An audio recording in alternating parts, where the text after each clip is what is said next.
I slept with my boss. Then she acts like nothing happened. I don't know if I should quiet my job.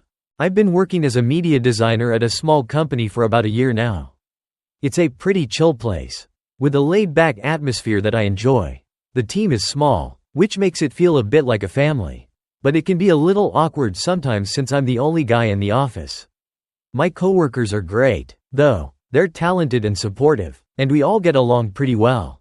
But then there's my boss, Jessica. She's 39, and I've always found her attractive. She's intelligent, confident, and has this magnetic personality that draws people in. We've had our moments, a little flirty banter here and there, but I never thought it would go anywhere. I mean, she's my boss. After all, I always tried to keep things professional. Then, everything changed on her birthday. The office was buzzing with excitement as we prepared for her birthday celebration.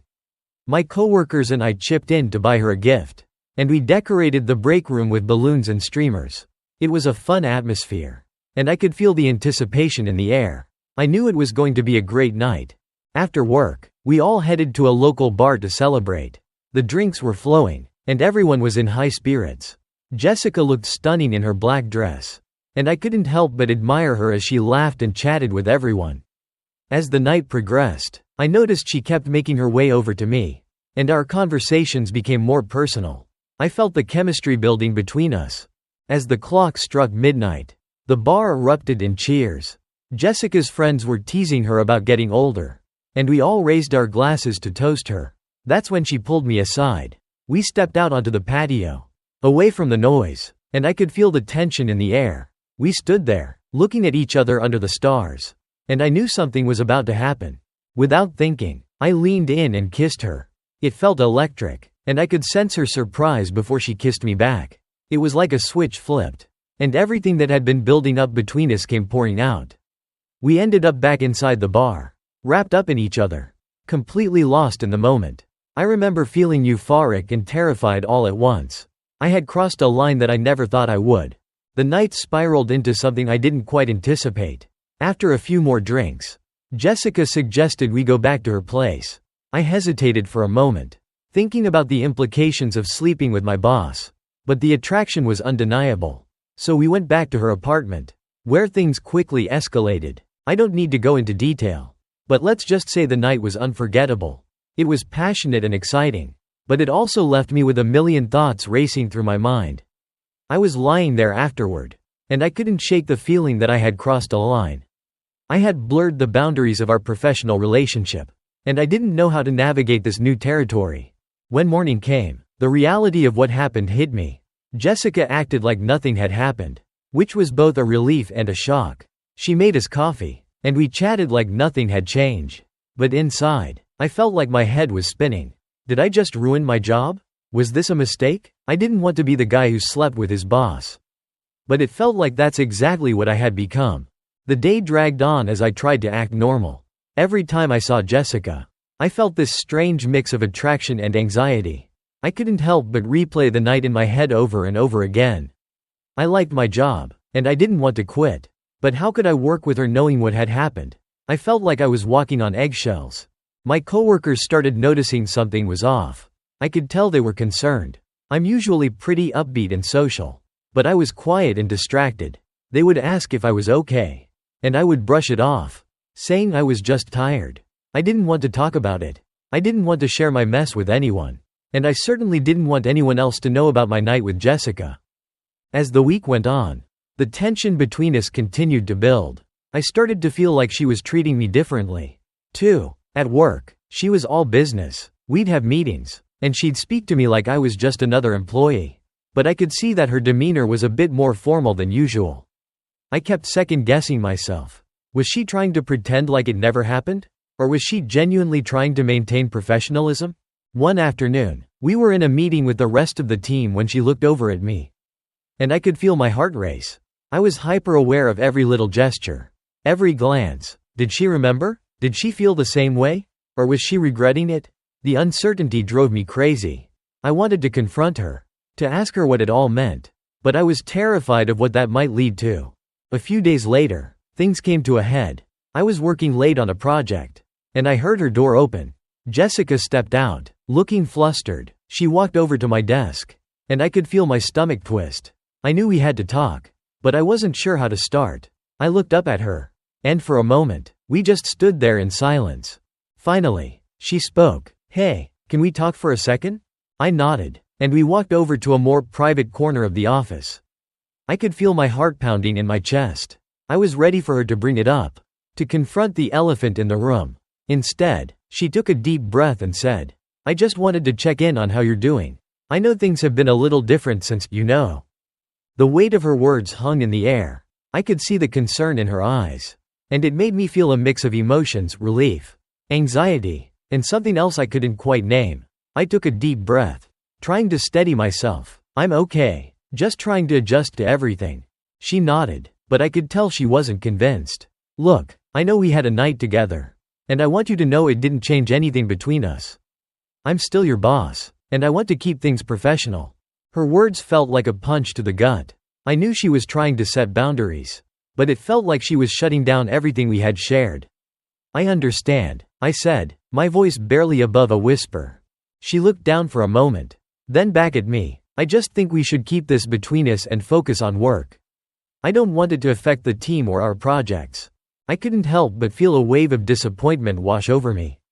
I had hoped we could at least acknowledge what happened, but it felt like she was sweeping it under the rug.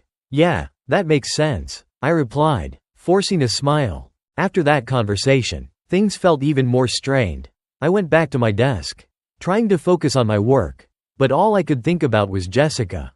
The chemistry was still there, but we were both pretending it didn't exist. It felt unnatural, like we were two actors in a play, reading lines but not feeling anything. Days turned into weeks, and the awkwardness lingered. I noticed how our interactions became clipped and formal. I missed the playful banter we used to have, the moments when we could just be ourselves without the weight of what had happened between us. I felt like I was losing not just my boss but a friend I had genuinely enjoyed spending time with. Eventually, I reached a breaking point. I could no longer pretend that everything was fine. One evening after work, I stayed late to finish a project and decided to confront her about everything. I felt it was now or never. I knocked on her door and waited for her to invite me in. When I stepped inside, she looked up from her desk, surprise flashing across her face. "Hey, is everything okay?" I took a deep breath, my heart racing. "I think we need to talk about what happened." She nodded, and I could see the tension in her shoulders. "Okay." I took a seat across from her and tried to choose my words carefully. "I've been feeling really confused about everything. I liked the connection we had, and I'm struggling with the way things have changed." She leaned back in her chair, her expression unreadable. "I get that, but I think it's best if we keep things professional. We can't let this affect our work. Can't we at least acknowledge that what happened was real?" I pushed back, feeling a surge of frustration. "I don't want to pretend like it didn't mean anything." Jessica sighed, rubbing her temples. "It did mean something, but we can't let it complicate our professional lives. It's just not worth it." The weight of her words sank in. I could feel the finality in her tone, and it crushed me. "So that's it? We just go back to how things were?" "Yeah, I think that's best," she said quietly. I stood up, feeling defeated. "Fine, I guess I get it." The rest of the week passed in a haze of frustration and sadness. I threw myself into my work, trying to distract myself from the emotional turmoil. But every time I saw Jessica, I felt that ache in my chest. It was hard to ignore the fact that we had shared something special. And now we were back to being strangers. As time went on, I started to question everything. Was it a mistake to sleep with her? Should I have kept my feelings in check? I replayed the night in my mind, trying to understand what had gone wrong. I had never intended for things to get complicated, but now I felt like I had lost something important. After a couple of months of this back and forth, I finally decided it was time to take action. I realized that I needed to move on, both for my own sake and for the sake of our working relationship. I started looking for new job opportunities, feeling that it was time to find a fresh start away from the complications of my feelings for Jessica. Eventually, I found a job at another company, one that promised a new environment and a chance to regain my focus. It was hard to leave the place where I had invested so much time and effort. But I knew it was the right decision for me. On my last day, I packed up my things and said goodbye to my coworkers. Jessica was there, and we exchanged polite smiles. but the distance between us felt palpable. I left the office that day, feeling a mix of sadness and relief. I was stepping into a new chapter, but it also felt like I was closing the door on a relationship that had been so important to me. In the end, I learned that sometimes, relationships can blur the lines between personal and professional. I had let my feelings for Jessica cloud my judgment, and while I cherished the moments we shared, it was clear that the best thing for both of us was to move on. Life has a way of teaching you lessons, even when they're hard to accept, and I was determined to embrace whatever came next with an open heart and mind. IATA for refusing to take care of my sick mother? I never thought I would find myself in a position like this. Growing up, my mother was everything to me. She was my protector, my cheerleader, and the one who wiped away my tears when I fell down. We had our fair share of ups and downs, like any family, but I always believed that when the chips were down, I would be there for her, no matter what. But now, as I sit here reflecting on the whirlwind of events that led to this moment, I wonder if I've been pushed too far. I'm Emily, 28 years old, and I've lived in a small town in Ohio all my life. My mother, Sarah, is 56 and has always been a strong presence in my life. She worked 2 jobs to provide for my brother and me after my father left when I was just a kid. We never had a lot, but we made do with what we had. My mother taught us the importance of hard work and perseverance.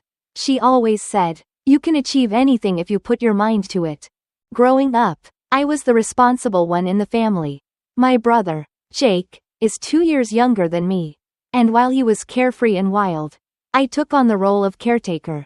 I made sure he did his homework, cleaned up after him, and helped him with anything he needed. My mother relied on me, and I took pride in being someone she could depend on. However, our relationship started to change when I went to college. I chose to pursue a degree in social work. Wanting to help others like my mother had helped us, I was determined to make something of myself, and I threw myself into my studies. I moved out of our home to attend a university a couple of hours away, which was a big change for both my mother and me. It was hard to leave, but I believed it was necessary for my future. During my college years, I tried to visit home whenever I could, but life got busy. I made new friends, attended parties, and explored everything that college had to offer. I didn't realize it at the time, but my mother felt abandoned. She missed me dearly and started to rely on Jake more. He, however, was less responsible and often got into trouble. I often received calls from my mother, expressing her worries about him and asking for my help. After I graduated, I landed a job in a nearby city, and I thought I could balance work with family commitments. I was excited to start my career, and I had hopes of moving out on my own. But things took a turn when my mother fell ill. At first, it seemed like just a minor health issue. She complained of fatigue and some stomach pains, but she brushed it off as stress from work. She was still working long hours and refusing to slow down. I encouraged her to see a doctor, but she was stubborn. "It's nothing," she insisted. "Just give me some time, and I'll be fine." A few months passed, and I received a call from Jake one evening. I remember sitting on my couch, scrolling through my phone when my heart sank as I heard his voice on the other end. "Emily, you need to come home. Mom's really sick." I immediately felt a wave of panic wash over me. I could hear the tremor in his voice. "What do you mean sick? What's going on?" "She's been throwing up a lot, and she's lost a lot of weight. I'm scared. You need to come home." I jumped into my car and drove back to our small town. The drive felt endless, and every mile brought a deeper sense of dread. When I arrived at our house, I found my mother lying on the couch, looking frail and weak. The woman who had always been so strong now seemed so small and vulnerable. I rushed to her side, taking in her pale skin and sunken eyes. "Mom, what's going on?" I asked, my voice shaking. She forced a smile, but it didn't reach her eyes. "It's nothing, sweetie, just a bug going around." But I knew better. I insisted she see a doctor, and after a few days of pleading, she finally agreed. The doctor's visit confirmed my worst fears. My mother was diagnosed with stomach cancer. I felt my world tilt on its axis. It was a moment I never saw coming, and I was terrified. The news hit us like a freight train. My mother, My rock, my best friend, was sick, and we were in for a long battle. I spent the following weeks supporting her through treatments, appointments, and the emotional roller coaster that came with the diagnosis. I was there for her in every way I could be, and I thought that it would bring us closer. But as her treatment progressed, things began to change. She struggled with the effects of chemotherapy, and it was heartbreaking to watch her lose her strength. She went from being a vibrant, hardworking woman to someone who could barely get out of bed. Jake and I tried our best to help, but it quickly became overwhelming. At first, I was eager to help. I took time off work to help care for her. I helped cook meals, clean the house, and take her to her appointments. But soon, I started to feel resentful. I was juggling my job, my personal life, and her care, and I began to feel like I was losing myself. I noticed that my mother was relying on us more and more. And while I wanted to be there for her, it felt like I was carrying the weight of the world on my shoulders. Jake had his own life to manage, and while he did his best, he was still young and trying to figure things out. I felt like I was the adult in the situation, and it was exhausting. The tension in our family began to grow. I tried to communicate my feelings to my mom, but she brushed them off. "I need you both right now," she would say. I understood that she was scared and needed our support, but I also felt like I was losing my identity in the process. As months went by, her health continued to decline, and I struggled with feelings of guilt. I felt selfish for wanting my own life while my mother was fighting for hers. I wanted to be strong for her, but it was difficult to maintain that facade when I felt so fragile inside. Eventually, it came to a head one evening when I broke down. I was sitting on the floor of her living room, surrounded by bills and medical paperwork, feeling completely defeated. I realized that I was sacrificing my own happiness for the sake of my mother, and it was tearing me apart. "Mom, I can't do this anymore," I admitted, tears streaming down my face. "I feel like I'm losing myself." She looked at me, and for the first time, I saw a glimmer of understanding in her eyes. "I'm sorry, honey. I didn't mean to put so much on you." It was a small moment of clarity, but it didn't change the fact that I was still overwhelmed. I wanted to be supportive, but I also needed to take care of myself. I didn't want to let her down, but I also knew I couldn't keep this up indefinitely. The next few weeks were tough as I tried to balance my responsibilities with my own mental health. I started going to therapy, seeking support for the emotional toll that my mother's illness was taking on me. I needed to find a way to cope without feeling like I was abandoning her. During this time, I also began to notice the strain on my relationship with my brother. We were both feeling the pressure, but instead of coming together, it felt like we were drifting apart. We would argue about how to handle things and who was doing more for our mother. It was frustrating, and I felt a sense of betrayal that he wasn't more supportive of my struggles. As the months went by, I made the difficult decision to talk to my mother about my feelings. I wanted to explain that while I loved her, I also needed to prioritize my own health and well-being. I knew it wouldn't be an easy conversation, but I hoped that she would understand. When I finally sat down with her, I felt a mix of anxiety and determination. I explained how much I cared for her but emphasized that I needed space to take care of myself. To my surprise, she was incredibly understanding. She admitted that she hadn't realized how much pressure I was under and promised to try to lean on Jake more. It was a relief to finally express my feelings. We talked about finding additional support for her, whether it was through home health aides or community resources. I began to see a path forward, and it felt empowering to take control of the situation. In the weeks that followed, we started implementing changes. We hired a part-time caregiver to help with her day-to-day needs, which eased some of the burden off both Jake and me. I also made a conscious effort to spend quality time with my mother without the stress of caregiving hanging over us. We had movie nights, went for walks, and reminisced about old times. Through it all, I learned that it's okay to take care of myself while still being there for my family. It was a delicate balance, but it was one that I was willing to navigate. I felt like I was finding my footing again, and it gave me a renewed sense of hope. As my mother's treatment continued, there were ups and downs, but I felt more equipped to handle them. I had built a support system for myself, and I was no longer feeling overwhelmed by the weight of the world. I realized that I could be both a daughter and an individual. And it was liberating. As I reflect on this journey, I understand that it's not easy to navigate the complexities of family dynamics, especially when illness is involved.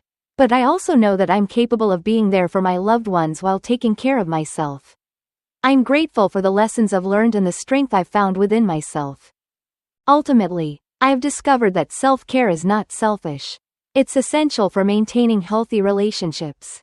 And I'm proud of the progress I've made in both my personal life and my family dynamics. As I move forward, I'm determined to continue finding that balance. And I hope that others can learn from my experiences, too.